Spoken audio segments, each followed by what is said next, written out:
could dream of fights like this, but very seldom do they live up to the expectation. This is even more than you could dream of. Just imagine if you bought a ticket. Stop it, Frank. You can stop it anytime. Hi everyone, welcome to this week's edition of Dance Under Those Lights. This week's guest is Finn Kenny, a quite remarkable young guy. Finn has been working with high-level combat sports people working on their nutrition plans now for a number of years.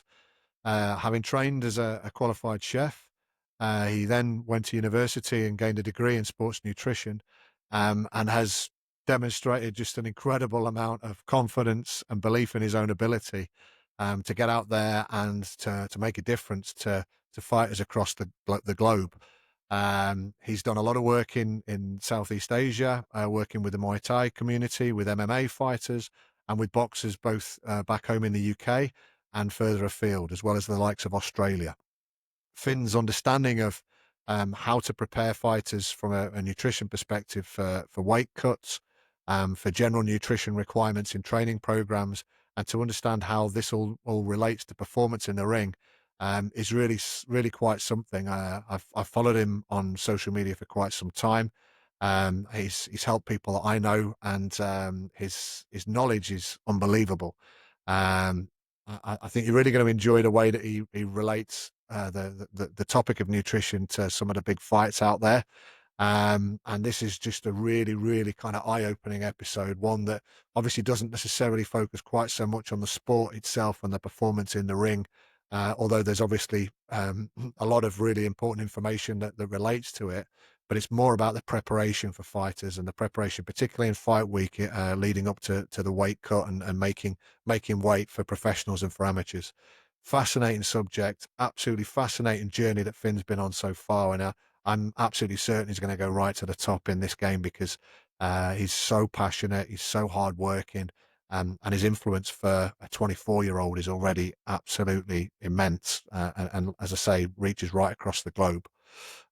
Enjoy the episode. Thank you very much for all the feedback and support, the shares, the likes.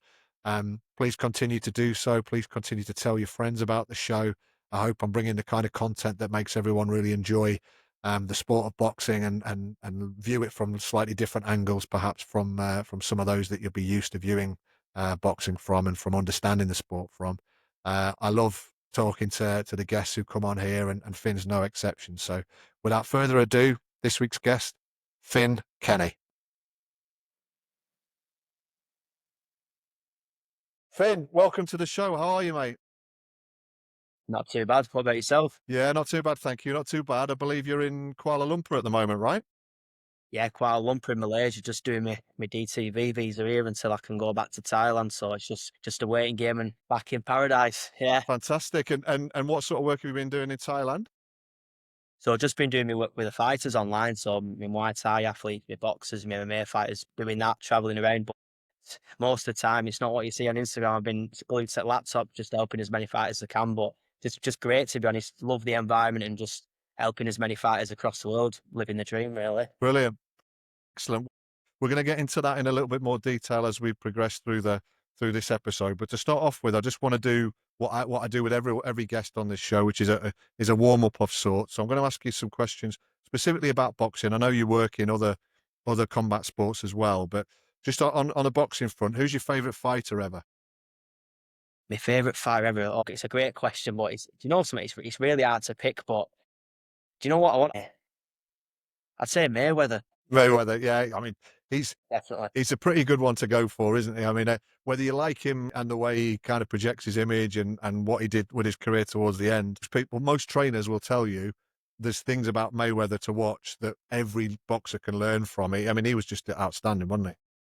That's what I mean. Like, everybody says, oh, he's money and all this, but the thing is, Mayweather, what is it, 50-0, weren't it, when he beat McGregor? Was it? So people go, oh, he picked his opponents, he cherry picked him and all that. But at the end of the day, in 150 fights, not lost any, and he did lose many rounds. I can't argue with statistics, and I think that's why I'm saying Mayweather over the other fighters. Like, everyone's got opinions, but for me, I think Mayweather is the best of all time. Yeah. I don't think many people could argue with that. As he came through the weights in his sort of mid part of his career, he was so good. So yeah, great choice. Okay, favorite fight ever? My favorite fight ever. Even that's a good question as well. Favorite fight ever? Can it? Does it have to be one that I watched or No, just no, if no. Anything from, I mean, it doesn't even need to be in your lifetime. If you've watched it back and you've watched a fight a few times on tape, it can be any fight really. such a difficult question. Favorite fight I've ever watched. Do you know which one I did like? It was I always remember the interview after it because Golovkin, because I'm a nutritionist, I'm gonna say this, but I remember Golovkin saying, "Oh, he's not a middleweight fighter. He's never a middleweight fighter." But Golovkin and Kell Brook, do you remember that? I was there. I was there. Brilliant. Yeah. Yeah, it was an incredible atmosphere, and yeah, what a great fight. It was a short fight. It was done in 5 rounds, wasn't it? But an amazing fight. What a choice that is. What a coincidence as Yeah, well. like I said it because I was a bit young. Can't remember what year was it because I would have been a bit quite young to be I honest. am gonna say about 2015, 13. something like that. Yeah, yeah, 15. That was when I was first properly starting to watch fights because a lot of my family are into football, because we're in British and stuff. Yep. On me, it was on my mum's side. A lot of them like boxing, so I used to go around watching him, and I used to love watching Golovkin, and I remember watching that one, and yeah, I just loved watching Golovkin to them. It was a brilliant event, and to be honest, I mean, Kell Brook showed how good his timing was because he timed Golovkin so much in probably rounds 1, 2, 3. But don't get me wrong, a lot of people will say he should never have taken that fight, and I can kind of understand why because he suffered damage there that he never really recovered from, did he? Didn't he? But yeah, what a fight, and yeah, that's a great choice, Finn. Really good choice. Okay, final one, and this might be a bit more difficult, but given the amount of work you do with fighters and probably their teams, I'm interested to know who your favorite trainer is as well. My favorite trainer, even that's a difficult question. Yeah, the guy I'd say the guy who trained Golovkin was he called something Sanchez? Abel Sanchez, yeah. Yeah. Yeah, I'd say him to be honest. Yeah, Yeah, I mean, it's again, it's a really, really good shout. I watched an interview that's a couple of years old now with him, and it opened my eyes. I try and consume not everything that's out there. It's impossible to consume everything that's out there on YouTube and what have you, that's boxing related. But I couldn't believe I'd missed this because I'm such a big fan of his, and it was a brilliant story of his life, of how he got into boxing, how he bought and built Big Bear, the camp that's at altitude that he had in the US that he's since sold. He sold it to Jaime Munguia recently. And it was just a brilliant, like really opened my eyes to his methods and stuff. So yeah, another really, really good choice. And Golovkin, what a fighter, right? What an absolute animal he was, a beast. yeah. 100%, yeah, Golovkin. To be honest, I probably would change my mind. I'd say probably Golovkin is one of my favorite fighters ever. But that's just my opinion. I just used to love his style and just the way he trained, everything. And I always like an athlete who's like, and most boxers and most athletes are dedicated, especially at that top level. But for me, I just used to love his training. I used to watch his training videos, his fights, his work ethic, and just his personality, aura, everything about him. Because what I like to see is like listen, I've not really got much room to talk because I've not done any serious fight or anything like that. But for me, I just like them fighters like him who are dead quiet and get on with it. Like you don't see much trash talking. You only get your McGregors and stuff, and you'll do nothing. Giving it all in the press conferences. But him, just quite same with that Habib, quiet, composed, just get in there, let the fighting do the talking. I think it's best way really because yeah, it's just more confidence, isn't it? It's like I said, it's having that aura. That's my opinion. Yeah, it was a class act. I mean, he was an absolute killer in the ring. There's no two ways about it. I mean, he hit like a mule, and he was just such a great technical boxer, as a lot of the Kazakhs are. But as you say, he conducted himself with such class. Sometimes in the face of a lot of provocation and a lot of that kind of noise that you get at press conferences where people are trying to build fights. He didn't need to build fights because he did his talking with his fist, didn't he? That's the best way to sell yourself, isn't it? Just get in the ring and do what he needs to do. Absolutely. Cool. Okay. Brilliant stuff. So let's get into the kind of meat of the conversation. Really, really interesting subject, and so happy to have you on the show, Finn, because I think a lot of fans, a lot of boxers, a lot of trainers, a lot of people who are in and around the sport are all learning about nutrition, and as the understanding of nutrition and the impact on fighters and how they can improve their performance in the ring ultimately by more effective use of nutrition and nutrition planning. It's amazing how much these types of topics are becoming more and more talked about in the mainstream. And I think there's no better example of that than the recent fight between Chris Eubank Jr. and I nearly said Nigel Benn there, and Conor Benn. And it was whilst it was an amazing fight and obviously a massive production, I think the weight cut that Eubank went through, the rehydration clause, and everything that happened in the preparation for that fight really got a lot of eyes on it, and then got a lot of people talking about how fighters have to prepare. And so I think to start off with, I want to ask you, if it's possible, can you talk the audience through what you saw with the Eubank Benn fight? So what did you see with Eubank making 160 at this stage in his career? What did you see that he shared with the world about his preparation? And you saw that he missed weight by literally a packet of crisps or whatever what was the weight that he missed it by. And then conversely, what about Conor Benn as a welterweight? You just used Kell Brook there as an example as well when he stepped up to fight Golovkin. What type of stuff from a nutrition point of view did he need to think about in his preparation for the fight? I think it's really topical, and I think everyone will be really interested. Yeah, 100%. And I'm glad you mentioned, Conor Benn as well, because I think everybody just thinks, oh, the fact that, Eubank Jr. missed the weight. But yeah, it's a difficult way to answer it. And there's so many like avenues you can go down. But I mean, personally, a fight, there's weight categories in a fight for a reason. It's to protect a monster like an 110 kilogram fighter coming up against someone who's 50 kilogram. Because if someone who weighs that much is fighting a light fighter, one punch is all it takes, and it's deadly, isn't it? So I think in that fight, in terms of like weight, Conor Benn was always in the best position, and he was always like, it was ideal for him because even though he's had to move up a couple of weight categories, he didn't have to worry about making the weight because he had that sort of leeway and that room to eat more and fuel his body up and basically eat more calories than, and obviously Chris, Eubank Jr. be able to do. And he's got to focus more on making the weight, and he's got to do all his weight cutting methods. He's got to change his diet. But I mean, I don't personally think, no, but I don't think, Eubank Junior's ever use a nutritionist, but Conor Benn would probably just come into fight week and just maybe made a couple of tweaks to his diet. Like usually, what we'll do is we'll take like the fiber out and just lower the volume of the meals. So it's pretty self-explanatory, really. Like if you don't eat as much food and your food doesn't weigh as much, then you're not going to weigh as much. Yep. So he would have only really have to do that in some kind of like sweating methods. And I think if we compare that to Eubank Junior, I mean, I don't know exactly what weight he would have been above on the week fight, like what percentage he would have been above and what he would have had to cut.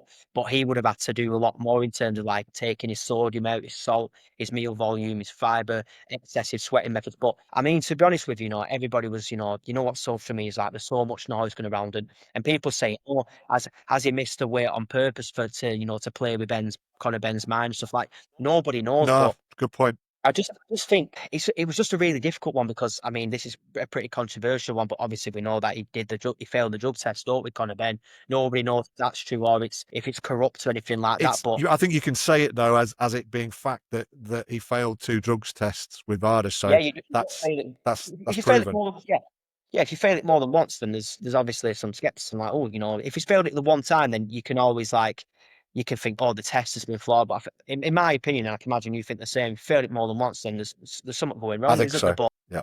it's like people saying, oh, he shouldn't have been able to fight in the first place. But everybody wanted to fight, so let's forget about that. Because that's the way it is. Yeah. But it's like they had that rehydration clause in. So basically, what's happened is Eubank would have had to make the weight, and then he basically what happens is in a fight, right? So a lot of the fighters I work with, they'll make the weight on the week of the fight. So what we'll do is, let's say, for example, you start off at 60 kilograms and your fight weight's 55 and you cut 5 kilograms. Usually what we try and do is we try and make the weight and then rehydrate and refuel back up to that body weight rather than, blowing up too much. Because what a lot of fighters will do is they'll make the weight and they'll return to the normal body weight, but they'll go above it even more because they're just eating that much and hydrating. But because there's no structure involved and they're not weighing themselves, and then and even in some cases, I've seen some fighters and they'll turn around and they'll be like, even if I'm talking the ones who aren't working, they'll turn around and be like, Finn, I've gained 8 kilograms overnight, and I'm thinking,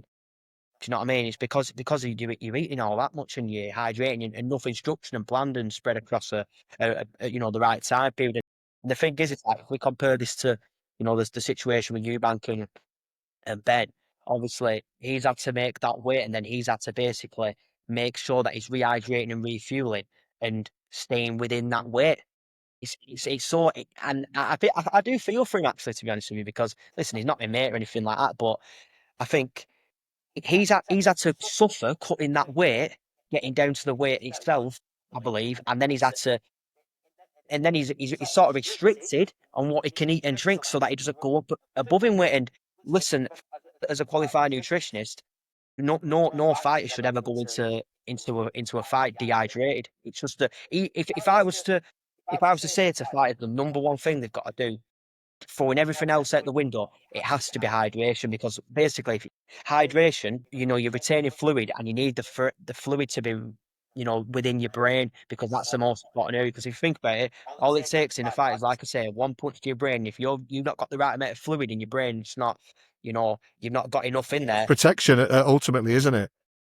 Yeah, exactly. It's giving you that sort of that volume in your brain, so you've got fluid and you don't feel the impacts if your head hits the canvas. So it's like he's probably gone into that fight being dehydrated. But the problem is and this is where it can get complicated. You just don't know whether it's like, because let's say, for example, this situation, if Eubank Jr. would have lost, they would have gone, oh, that's because the rehydration clause. That's because he's had to cut weight rather than Conor Benn. And then they would say, oh, it's all down to that. But then he's won, and then people will be like, oh, well, it didn't affect him. But nobody really knows, because there's so many elements that can go into winning a fight. Obviously, I know from nutrition, but it's always about skill, timing, obviously luck, fitness. So you just don't know, like, whether somebody's like what's actually contributed. And that's why with the fighters I'm working with, I'll obviously try and do the most that I can to help them make the weight and feel energized and hydrated in fights. But even sometimes I'll be watching the fights of the guys I'm working with, because I developed a good relationship, and I'm thinking, I hope they win, because I've helped them Oh yeah. quite.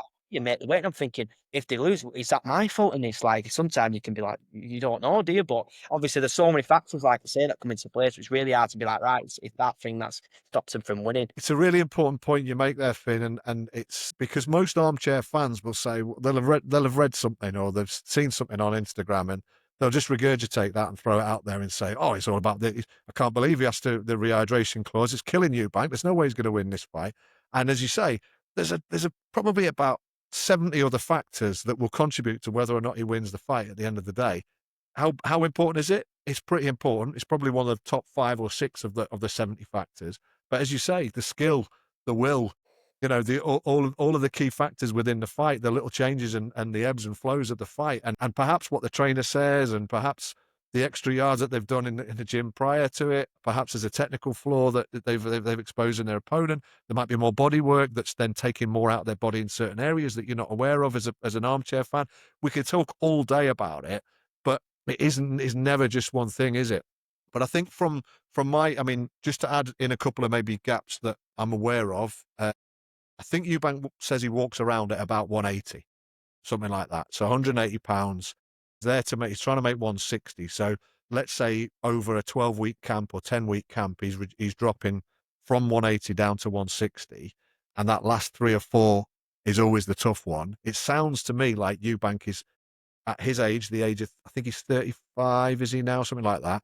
35, 36, yeah, Yeah. around that age. So he's finding those last 2, 3 pounds the toughest to make. And I guess my question to you, having seen how difficult it can be, particularly when fighters miss weight, because it's not just a physical thing, then it's a mental thing in terms of, I've drained myself to what I thought was my limit to just about dip below, because you only need to be below weight for 10 seconds in reality. Yeah. And then Yeah. you can start to rehydrate and start to replenish your body. What I mean, what does it take out of you those last 2 or 3 pounds on fight week? And also, what is the impact of missing weight and then having to, get out, whether it's a skipping rope, whether it's go back in the sauna, whether it's do a little bit of jogging, just to get the last few ounces off you. What does that take out of a person from a nutrition, from your perspective as a qualified nutritionist? How big a factor is that? Yeah, like I just mentioned before about the situation with Eubank Jr. and Benn.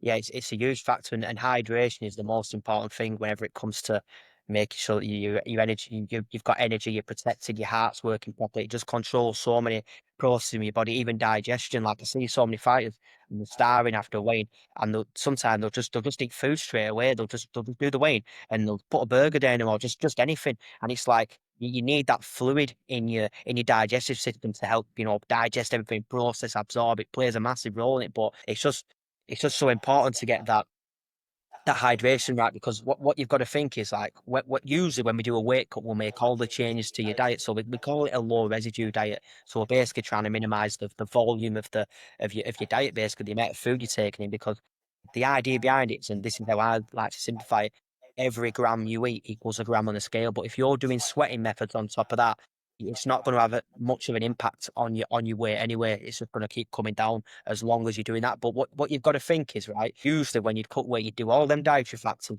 but then you basically, right, put it this way, on the week of the fight, you're not really going to get rid of any body fat because there's just not enough time to get rid of the amount of body fat you need to do to make weight. So you have to understand, right, now we need to actually manipulate the amount of body water you've got, and the human body is around 60 to 70% body water, depending on the size of the fighter. So if it's like a bigger fighter, they've got more muscle mass and different fats that, which will mean that they hold more water. So it's actually easier for them. But the thing is, the more weight that you're cutting on the week of the fight, the more you've got to dehydrate your body. You've got to use your saunas, we do hot bath methods, towel wraps, skipping with a sweatsuit on, your training. And if you're actually cutting, it's difficult to say like an ideal number, but if you're cutting more than like, I'd say 5% of your body weight or 5 week, all the way up to 10%, you dehydrate your body, and then it's going to be, you've got to consume even more fluid and get that back into and eat. And even if you've got a day before weighing, you've got to think, am I actually going to be able to get all this fluid in? Because what I'll do with the fighters is like I say, I'll focus on the rehydration. What we will do is we'll work out, we do a 150% fluid replenishment. So what we do is we'll work out what they started at on the week of the fight. So usually it'll be a Monday, let's say, for example, the weigh-in's on the Friday and the fight's on the Saturday. We'll go, all right, what's it come down to? Or she, obviously, what they come down to from the week of the fight up until the weigh-in to the fighting weight, and then we times that by 1.5, and then that's how much they've got to consume in fluids. You think about it, imagine you've cut 6 kilogram times that 1.5, 7 kilogram, I've even heard. Think about how much fluid you've got to consuming. Imagine you're doing a big weight cut and you've got to drink 11 liters of water. It's just sometimes it's not even possible. And the worst part about this is a lot of weigh-ins, even though the day before, they're in the evening. So imagine you've got a weigh-in at I don't know, 4 or 5 p.m. And then you've got to think, oh, I've got to get back from the venue to my house, and I've then got to drink the fluid. And then next minute you're at 8 p.m. and then you've still got 9 liters to go. And it's like, oh my God, how am I going to do this? You're going to be peeing through the night. And then not to mention sleep, you're not going to get enough sleep, which is probably going to affect you well. So you've just got to think, you've got to minimize that weight cut and the amount you lose on the week of the fight, as low as you possibly can. I always like to do 3 to 4 kilograms, and people be like, but if you, they'll be like, and I'll get this from fighters all the time. They'll say, if you're only cutting that much weight, shouldn't you drop down your weight? And not necessarily, because what you've got to think is, and I always say this in my social media, my content, I always say it's not always about making weight. It's about maximizing performance. But at the end of the day, when we're watching boxing, we're watching MMA and Muay Thai. Let's say boxing, because we can start for this one.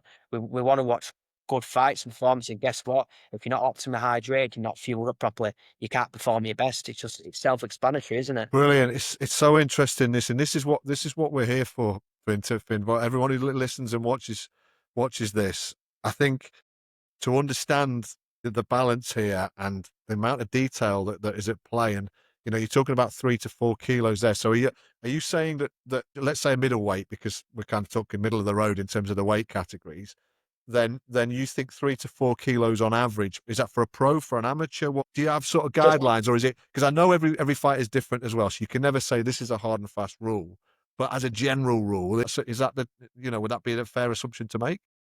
Yeah, so the way I like to do it is, so that range that I said there, that 3 to 4 kilograms, that can be for an amateur, that can be semi-pro if you like, or professional. But the main thing that actually decides how much weight you need to cut is the type of weigh-in. So whether it's the same day or a day before, because what you've got to think is, if you've only got, if say for example you're doing the same day weigh-in, sometimes I know fighters in Thailand do, they can weigh in and they can fight in 10 minutes. Do you know what I mean? They can literally weigh in and fight. So most Because of the they're time, always on weight. yeah, no, it's just because of the way the promotion works and because it's like not really regulated. So they'll just make the weight and then they'll fight. So Wow. sometimes they don't even consider the fact that you've had to dehydrate and make a weight cut. But just going back to the point that we're making, then I don't want to go off on a tangent. No, But that's right. yeah, so if you're on the same day weighing, you can have anywhere from 2 hours up to 4 to 5, 6 hours. And you've got to think, if you're doing a big weight cut, like I mentioned previously, you're just not going to be able to get all that fluid in. So what I like to do is same day weighing, no matter how many hours are in between, maximum 2 to 2.5 kilograms, maybe 3 kilogram, an absolute push if it's like a last minute call up or something like that. Yeah. If it's a day before weighing, 3.5 to 4 kilogram is usually the perfect range. And if you do that, you've got the right balance then of being able to cut the weight, dehydrate, not have any effects on your body, but then you've also not cut enough so you can actually rehydrate, refuel, and then fuel up for your fight day and hydrate effectively. That's the way I like to do it, because it's just because what people have got to realize as well is like, I'm going to all this time and effort to put all this, weight cut and rehydration and refueling together, but it's actually it's a job of mine to protect them. I mean, I'm not a doctor, I'm a sports nutritionist, but I've got to try and protect the fighters as best as I possibly can. And if a fight, listen, I'll put it this way. I'll be completely transparent. If a fighter messaged me a couple of days before the fight, 4 days before, and said I've got 7 kilograms, if let's say for example they've even gone and paid me, if I don't think they're going to make it, and I think it's going to be too detrimental to their health and there's some consequences, I'll just send the money back and be like, listen, I don't think it's suitable for Yeah. you, because what you've got to think is it worth me getting a result to put somebody through pain when I could just be like, avoid that pain, and then that could mean that they could have another 10 fights in the next. You get what I'm saying? You stand Because on that, don't you? And you stand on that because they'll come back to you in the future knowing that you've got their best interests at heart. Their training team will come back to you. That gets around very quickly. If you're just taking the money and ultimately delivering the service that they're asking you to deliver, but you think it's to the detriment of their health, sorry, then yeah, I mean that also gets around quickly, doesn't it? Yeah, 100%. Like I'll say it now as well. I could not live with myself if something happened to a fight like they passed away, and just because I made them do it, just because I was bothered about paying me rent or just taking money, I'd be like, is it really worth it? Because like you say, reputation is so important, because you can erase 10 years worth of work just by making one stupid decision like that, just with money involved. It's like, is it really worth it? So you've got to think, right, do the pros outweigh the cons, and just go from there and just make the right decision. The athlete's best interest at heart. Right. Okay. Okay. No, really good stuff, this, Finn. Thank you. So just to finish a couple of points on this topic, um, the British Board of Boxing Control, I believe, are within their rights to kind of fine Eubank for the footage that you put out there of the sweat methods that you use. Now, anyone who's been around boxing knows that saunas, sweatsuits, basically depriving yourself of, sweat, ultimately getting that weight off by sweating however you can in the most efficient way you can, is just part of the process for almost any fighter at some stage in their career. It feels to me like no one's really addressing this. Should be talked about more, in my opinion. If that's what happens and that's the reality, then rather than there just be these whispers that, oh, I don't think they're going to like you talking about that, there should be much clearer guidance from the authorities, surely, on weight cuts, what is good, what's bad, what's absolutely no go, so that the education is out there. And it feels to me like the information you're only going to find out if you, let's say you and I have a conversation on WhatsApp, for example, about a Yeah. fighter that I know and I want to get the lowdown. It shouldn't just be on there. Surely there should be some kind of resource that's publicly available that helps, whether that's a coach, whether it's a fighter themselves, whether it's the team who are around the fighter, whether it's their families. This information surely must be really important because, as you said, and quite rightly before, this is the hurt game. This is people die in the ring, so it's a really, really important subject with major consequences. Yeah, 100%. It's a dangerous sport. You're getting punched in the head, aren't you? Do you know what I mean? It's not football where you're kicking a ball around and then you pretending to dive to get someone red carded. It's not the same. Do you know something actually? It's good that you mentioned that, because I remember a while back. It's not really happened recently, but a couple of boxers and fighters I'm working with, they actually sent me a refueling and rehydration template. That it must be going around on Google or something, or social media, whatever, or Facebook, because Facebook was more popular back then. And I used to always look at it and I'd be like, oh, let's have a look at what they've sent me here, because it's obviously very different to what I'm doing. And it's just very generic when it's like, oh, after the weigh, eat sweet potato, eat these foods, eat that food, drink this, drink that. But the problem I've got with that is, yeah, it's good to give people guidelines and an idea of what to do, but it's too generalized. And what we've got to understand is fighting is an individual sport. You know what I mean? Obviously, you've got a team around you. You've got your coaches, you've got your strength and conditioning coach, and all this stuff, and your rapper and all this. But what they've got to understand is that every situation is different. Every fighter's cutting a different amount of weight. Every fighter's fighting at a different weight class. Everyone's got, every fighter's got different circumstances. What you've got to consider, different, like I said, weighing structures. So it's like, well, they're putting this template out there saying, oh, you need to eat 3 meals after weighing. You need to drink 2 liters. I just think it's just so simple and generic. Like how on earth can anybody follow it? Do you know what I'm saying? So that I don't like to make everything specific as possible. Olympic Games, as an example, right? Probably somewhere in the region of, if you're successful, 4 or 5 fights in the space of 7, 8, 9 days. Certainly the possibility that you could have consecutive days where you need to weigh in and compete. Um, how does that, you deal with that from a nutrition perspective compared to just a one-off fight that you might get in the pros? What are the kind of major differences that a fighter and his team would need to think about in those Yeah, circumstances? so for like a multiple day weighing, it's good that you've asked the question because I work with a lot of Brazilian jiu-jitsu athletes, and usually they'll compete in tournaments that happen on multiple days. And sometimes they just have, let's say for example, it's a tournament lasting 4 days. Sometimes they'll have to weigh in on the first day, and then they can just, they'll fight, and then they'll have to just fight the rest of the days. But sometimes they have to weigh in each day. So then that's the tricky part, knowing how to make the weight on the week of the fight, so minimizing that weight cut. I usually like to do 2 to 2.5 kilos, bring them down to that weight.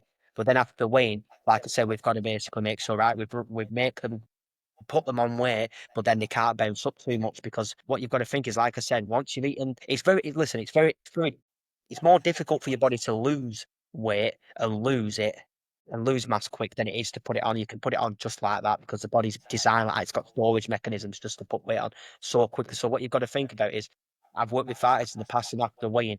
Sometimes you listen to what I've said, sometimes you haven't. But after the weighing, they'll drink and eat food, and they've gained like 6 kilograms within a couple of hours. And I just think to myself, like, how on earth can they do it? But then I look back at it and I'll just ask them, I'll be like, well, what have you been consuming and drinking?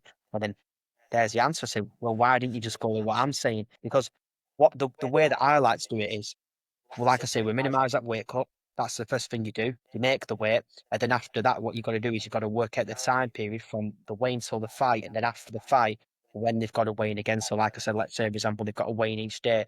But what we'll do is we'll focus on the carbs.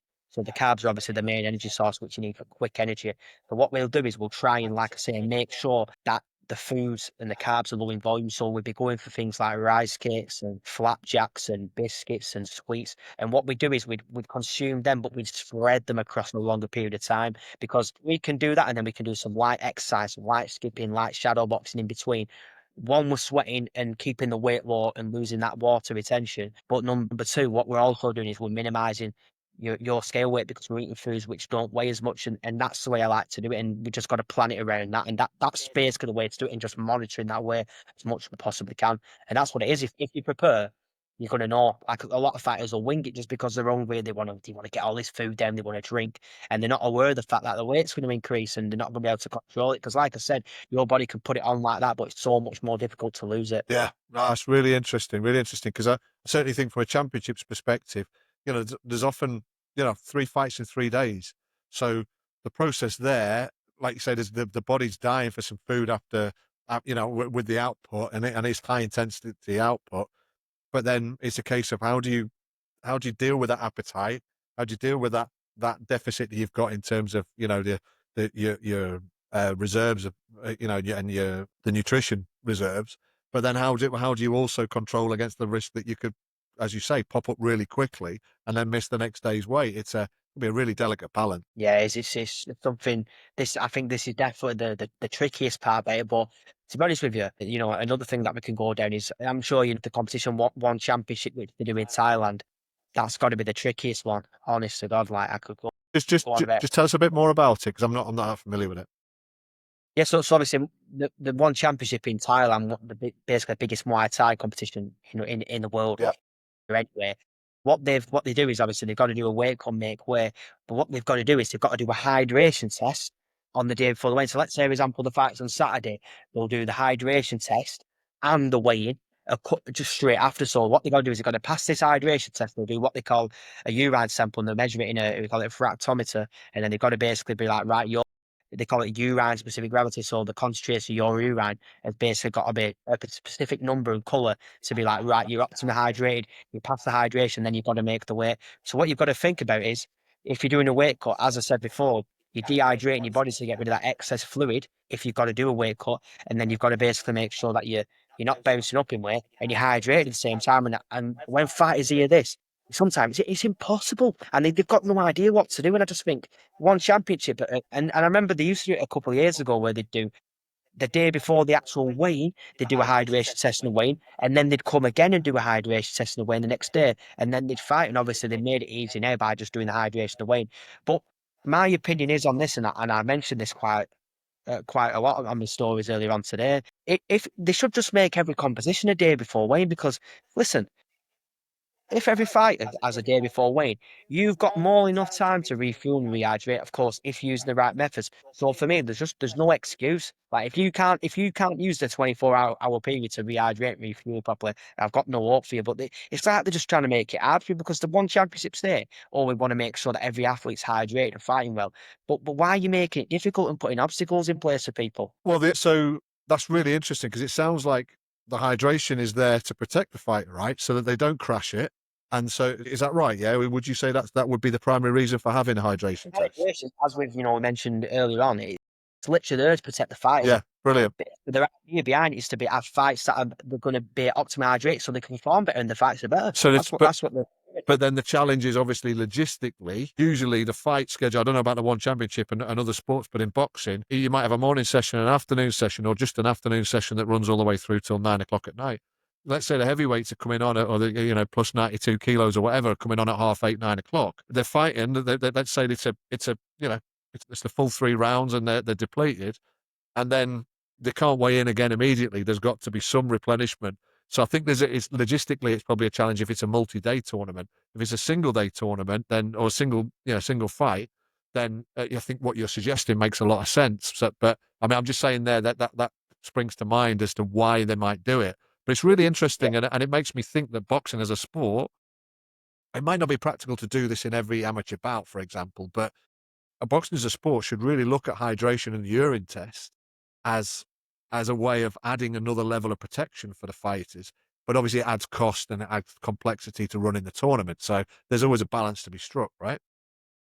Yeah, and it's like a lot of these amateur shows, like, what I don't know, what age kids fight from now. You're not going to get 13 and 14-year-olds and young kids doing hydration tests because for one, the coaches aren't going to want to do it and they're just going to think, oh, what on earth's going on? But yeah, I get the point. Obviously, hydration's a critical factor to maintain. But it's like if you've got that 24-hour period, you've got a day before, then you've got more than enough time to hydrate. Yeah. But the problem is people don't actually know how to hydrate. People think that hydrating is just drinking water, but drinking water is drinking water. Hydration has got many more different components. You can get hydration from fluid, you get it from electrolytes, you can get it from foods you consume. There's so many factors that come into play. But loads of athletes still be like, I'll just drink as much water as I can, but it's just not the case. No, brilliant. And that's the kind of level of detail that, as you go up through the sport and the levels, these Yeah. are the 1% that make a difference, right? So brilliant stuff.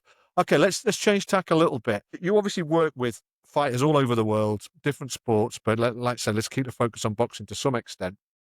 How are you engaging with the fighter and then their broader team? So I know that you've worked with fighters at really good level in the pro ranks. Obviously, you're fighters in the amateur ranks, but when you've got, let's say, a British title fighter, which I know you've had before, you've worked Riyadh season stuff even, but your exposure to the sport is really, really, really wide ranging already for a relatively young career, which shows how good a job you're doing, Finn, and how impressed your clients are. What is the process for you in terms of engaging with a fighter and then thinking about how to work with a trainer? Because as you say, Abel Sanchez is a prime example of a more old school trainer who, at one stage in his career, I can guarantee you would have said, "Why do I need a nutritionist? I do it Yeah. all. I'm the psychologist, I'm the nutritionist," and I get that because we've all got something to learn. You and I have got stuff to learn from Abel Sanchez, but by the same token, I would argue that he also has something to learn from you. So how do you manage that dynamic?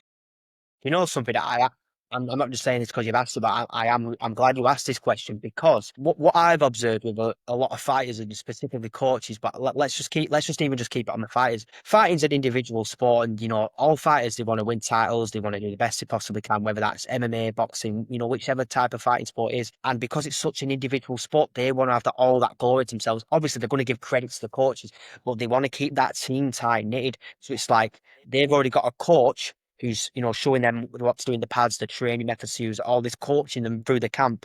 And it's like, if they're, say for example, there's a nutritionist there, it's like, well, who's this here? Like, we don't. It's like it's foreign to them. Like, they don't know like how it's going to work, and they don't know the purposes. It's like, we don't know if bringing this person in is going to actually benefit or not. And I think even like a lot of the coaches, like especially a lot of the old school coaches, they're thinking the nutritionist, we don't need to use that. And they're just, to be honest, I think it's arrogance, because they think, I know obviously the brilliant coaches, I'm not taking that away from them, but I think they think because they're such good coaches, they don't have to worry about a nutritionist coming in, or like a sports psychologist, which don't let me get into that, but that's an even more important aspect as well. I know a lot of guys doing that actually, but yeah, it's just really important. But to be honest with you, the kind of process that I go through with it is like, I remember there was one lad who I was working with.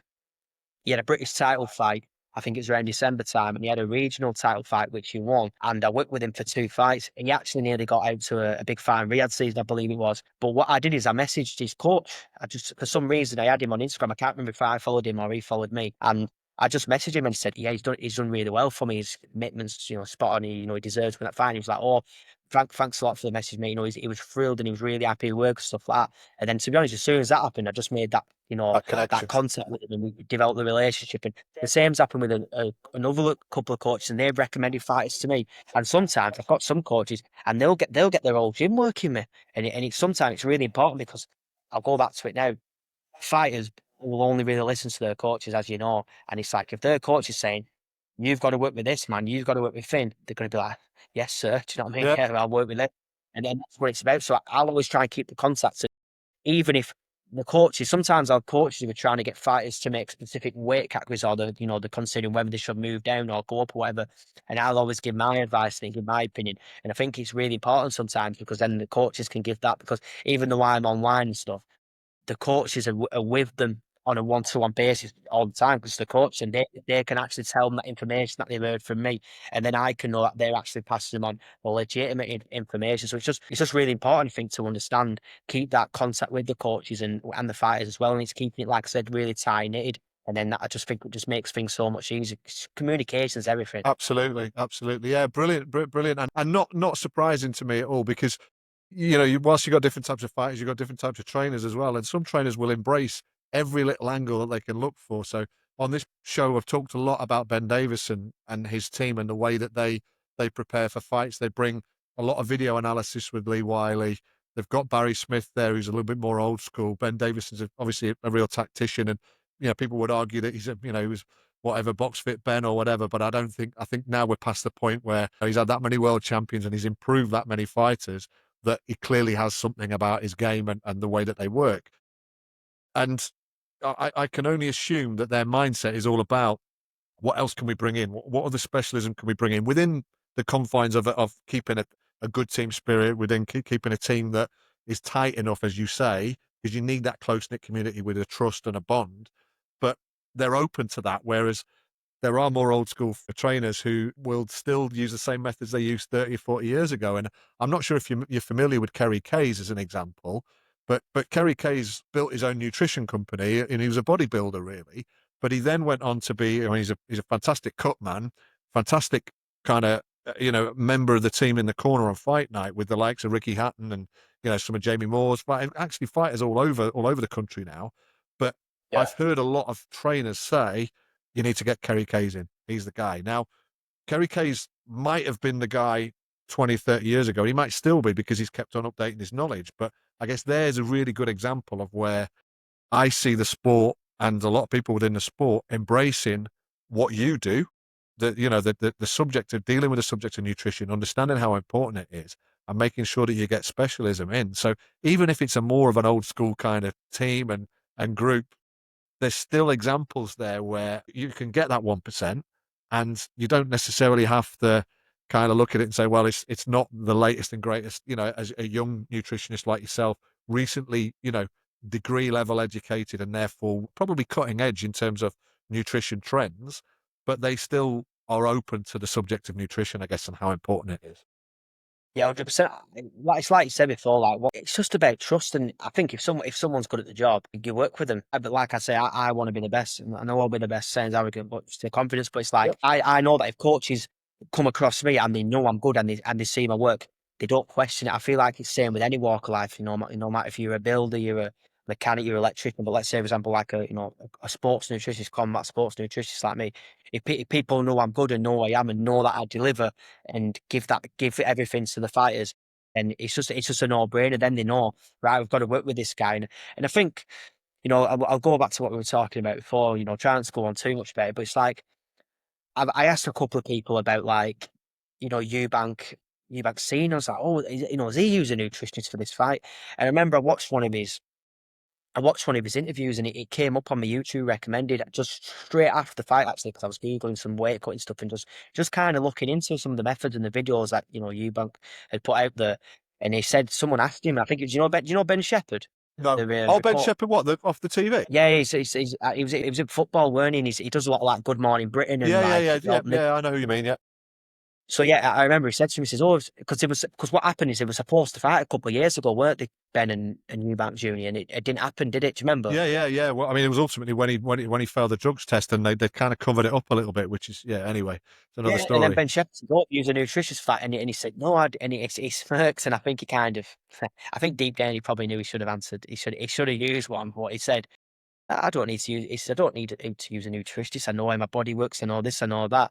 But I think a lot of these big names, yeah. Listen, like I said before, there's so many factors that will go into winning a fight, but a lot of these big names, like I don't know who knows a nutritionist, who doesn't, and who doesn't, but they just think I'm a superstar. I know what I'm doing, so they think I don't need to really focus on that. But I think a lot of them who want to get to that next. I'm not saying them superstars don't because they're obviously there, but I think a lot of fighters who want to get to that next level, when they're ambitious and they're hungry, they know how important it is, and I think that's why I like to work with the best fighters because I know that they're going to give me everything, and they understand the work that goes into it, and they just understand how it can take it to another level. Because that's what it's about for me. It's about going to the next level. Yeah, yeah, no, absolutely. Simple I as mean, that. I can understand that you've got young, hungry fighters, and they're looking for every angle they can get, and they're more open.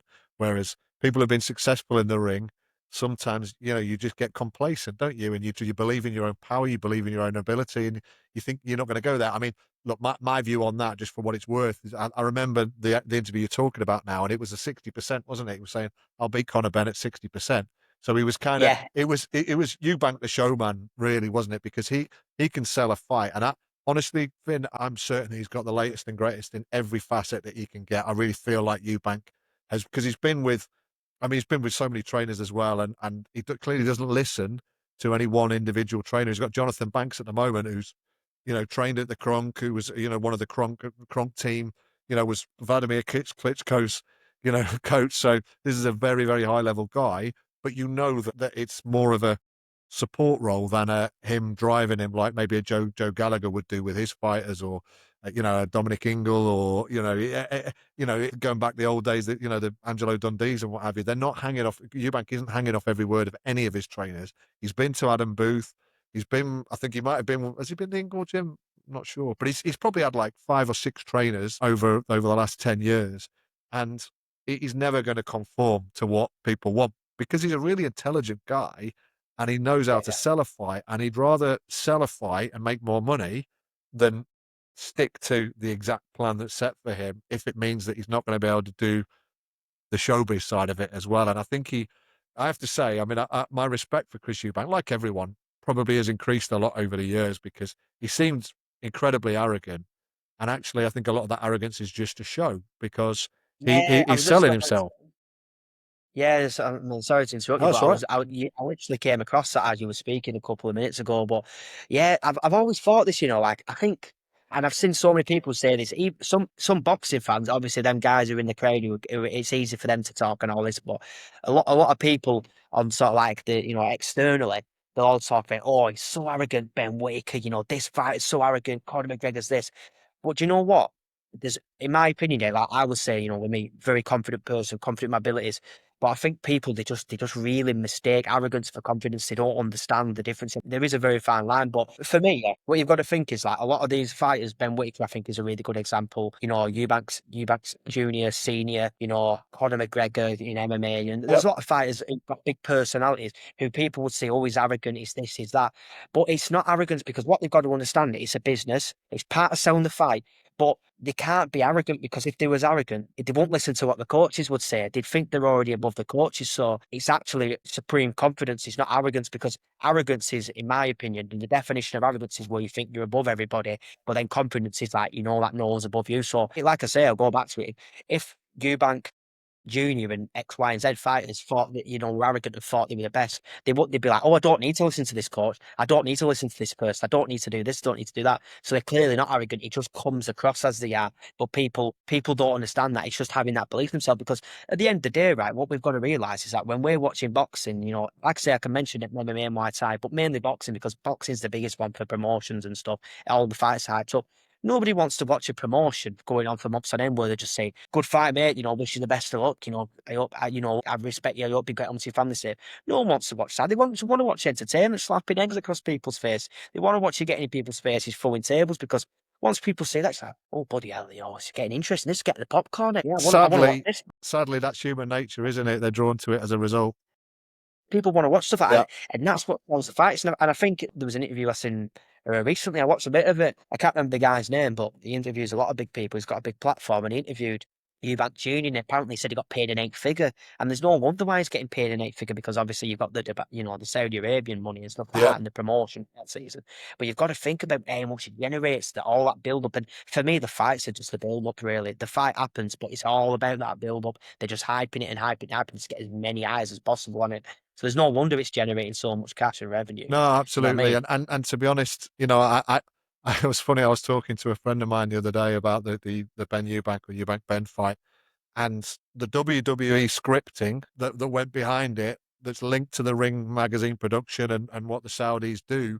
They get the script writers in, and there's no two ways about it. There were parts of that production that were completely set up in a very, very orchestrated way, in the same way you get in WWE, to get everyone to go, wow, unbelievable, and this is incredible. Look at what's happening in the backstage here with Billy Joe Saunders. He's going to try and break in with the security guards. And then now we've got Chris Eubank Senior turns up. Nobody expected this. The crowd goes wild. And this whole kind of, it is like going back to Hulk Hogan, Ultimate Warrior, and Vince McMahon and what have you. And that, whilst it feels like it's this pretty slapdash show business, it's actually like stage managed to within an inch of its life because they're so clear on the production and when the timing is going to be and how they're going to put these messages across. And I felt a bit naive when I looked back over it, and it was one of the former guests on this show, Terry Chapandamo, who on his podcast said, you've got to look for these signs and you've got to see past what you believe this to be just a boxing match. And you have to respect the amount of money and the amount of time and planning that has gone into such a big event. It was just as perfect as an event can be. But some of these things were so manufactured that I just felt naive that I didn't spot it at the time until I was just drawn in by it all, going, wow, this is incredible. And I think the thing is as well is one more thing that I mentioned. A lot of these fans and stuff who, like I say, watching the fight, they'll all complain about how they're arrogant and the this and that, but they're the ones who are paying the wages. Absolutely. So they're going on saying, "Oh, this is, but I don't want to watch Conor, I don't want to watch Ben." But the next minute, they're paying whatever the ticket is, the front row, they're paying box office, whatever it is. We all pay the money to watch, don't we? That's what I mean. So at the end of the day, you're paying that guy's pocket whilst he's on there. Well, you've probably never had a fight in your life. I mean, I've never had one or anything, but like I'm saying, they've never had a fight in their life. But they're just complaining. But that's what people like. That's just what everyone's like, isn't it? But you know what I mean? Don't complain when you're paying their pocket. No. Fair enough if you're not, but most of the time you are. Do you know what I mean? Absolutely. So in some way. Absolutely. So let's just move on towards the sort of last couple of subjects I wanted to touch on. What do you think in terms of the way that the world of sports nutrition is progressing? What do you think the kind of trends that we need to look out for, over the course of the next sort of, 6 months, year, 2 years? What do you think boxers, and I'm thinking about, coaches, I'm thinking about amateur boxers, I'm thinking about pro boxers who listen to this and watch this and want to know what your opinions are. What should they be looking out for in terms of those 1% that might be coming down the line with new trends that are coming to the fore? Yeah, I think it's a really good question. Some, worth talking about. And the problem for me now is, especially the younger fighters coming up, and just any fighter who's out there, everybody's got a phone now. Everybody's on social media. I just think there's so much misleading information out there, and it just leads to so much confusion. Like, there's a guy out there. Is it Eddie Abu? He's called. You probably know who he is. I think every man and his dog knows who he is, but. There's Eddie Abu, and there's all these other guys on Instagram, and you'll see them coming up on this discovery page. If you do look at it, I mean, I personally don't, but let's say, for example, you do, you'll see them coming up, and then one person saying you need to do this strategy, one person saying you need to do that one, and they're jumping on all these trends, and it just confuses people. So what I was trying to do is tell fighters I'm working with, listen, to an extent they might have a point, and what they're saying might be true, but don't take it as gospel, because you've got to think about what you're trying to. You're trying to be a good fighter. You're not bothered about trying to be like Sally, who works at an office, who wants to lose a bit of weight. Do you know what I'm saying? Like, you've got to think all this information that's coming out there. Like, the big one that I come across is where, you know, people are saying about how you have to eat super clean and natural foods. You can't eat anything processed through at any point in your life. That's right, and that's how it was when it was hunter gatherers, when we had to go and hunt for our food, and we used to eat massive, animals and stuff like that, and we used to eat natural foods. But what we've got to understand is that the world's developed from them. Do you know what I mean? We don't go out into the park and think, oh, I wonder where we can hunt a buffalo, or I wonder where we can get a warthog from. We just don't do that. We go to Aldi. Do you know what I mean? We go and get our food in the supermarkets or the markets. Yeah.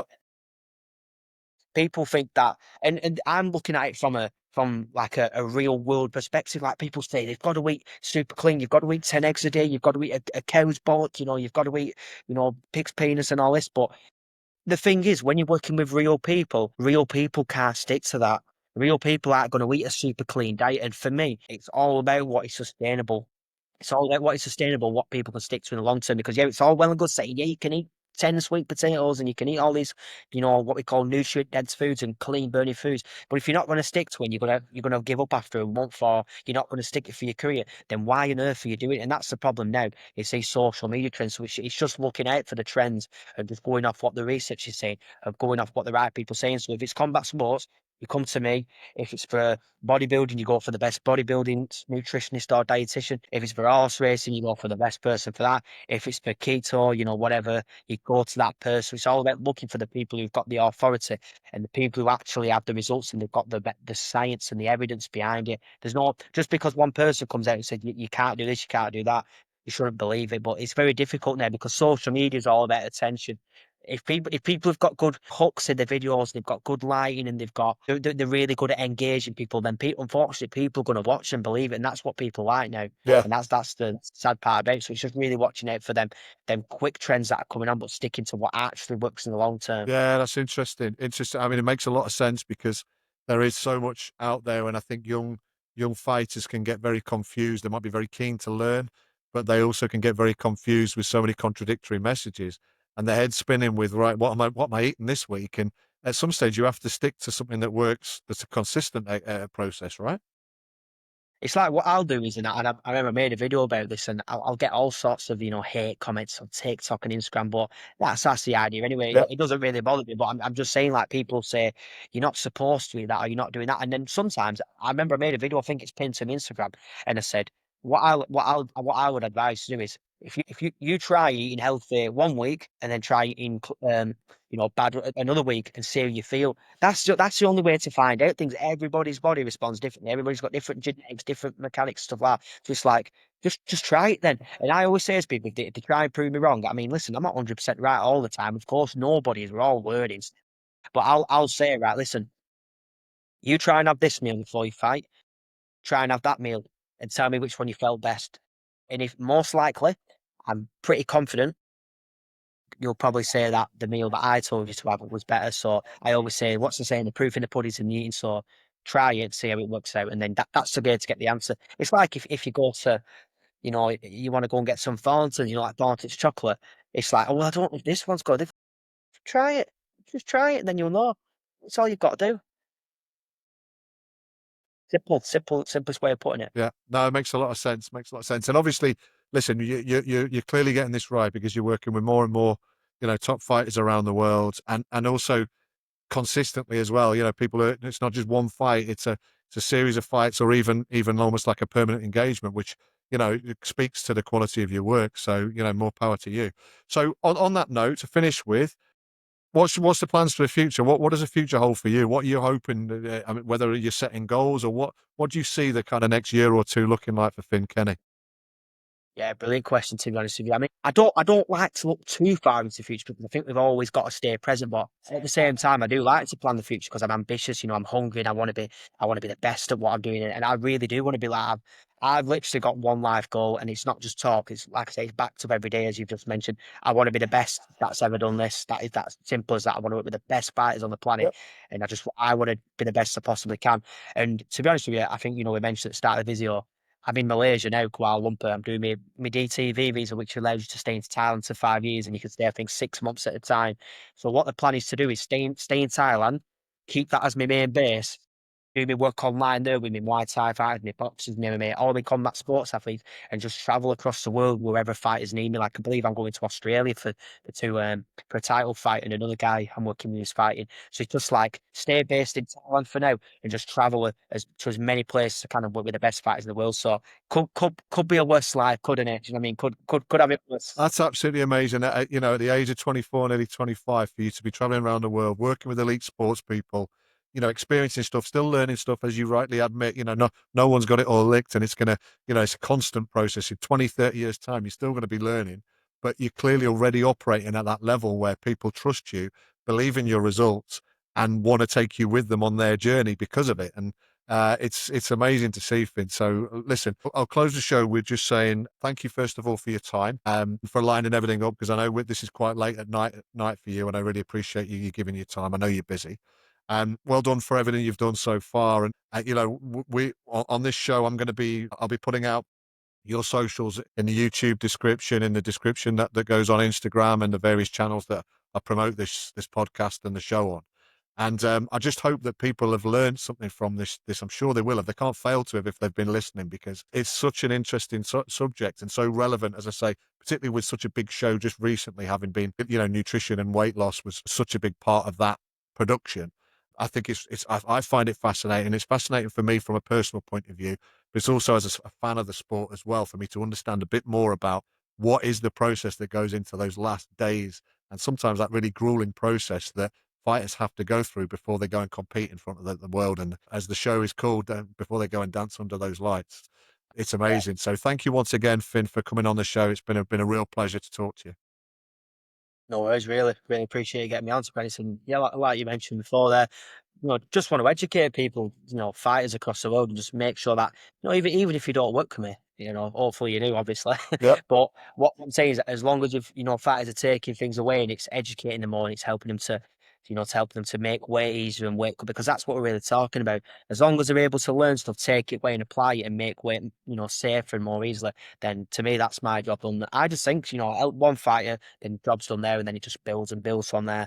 And I think, yeah, just love what I'm doing. Just got to keep on going. And Brilliant. yeah, there's future for me, so just got to keep going with it. Yeah. Good man. I admire how passionate you are about it, and that comes through in everything that in the way that you project your opinions and the information that you're giving us today. It comes across with force because you really believe in it and you're so passionate about it. And I'm so glad that you live in the dream, mate.